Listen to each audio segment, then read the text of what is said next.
Hello guys! So in today's video, I'm going to show you how to add a poll in Slack. Alright, so let's begin with the video. Before we start, it's worth knowing that polls in Slack are great for quick decision-making and team engagement, especially when coordinating remotely. Let's begin by navigating to the Slack website and then sign into your account.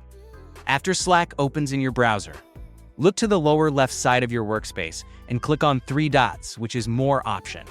From here, select Tools, and you will be on this page. Here, click on Apps.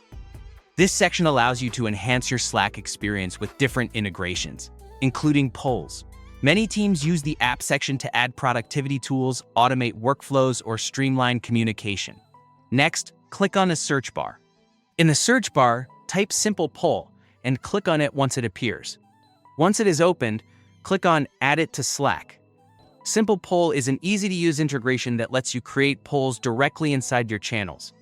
It also offers features like anonymous voting, recurring polls, and multiple choice formats depending on your plan. After adding it, navigate to the channel where you want to create your poll, whether it's your general team chat or a project-specific channel. Now, type /poll in the message box and hit Enter.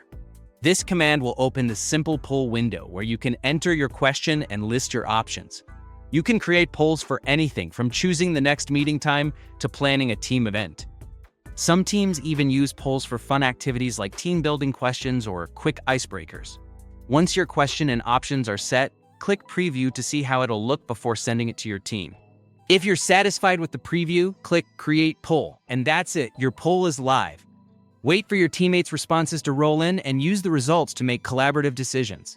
Polls can help increase team engagement and eliminate guesswork when making group choices. So that is how you can add a poll in Slack. So that's all for this video. Thanks.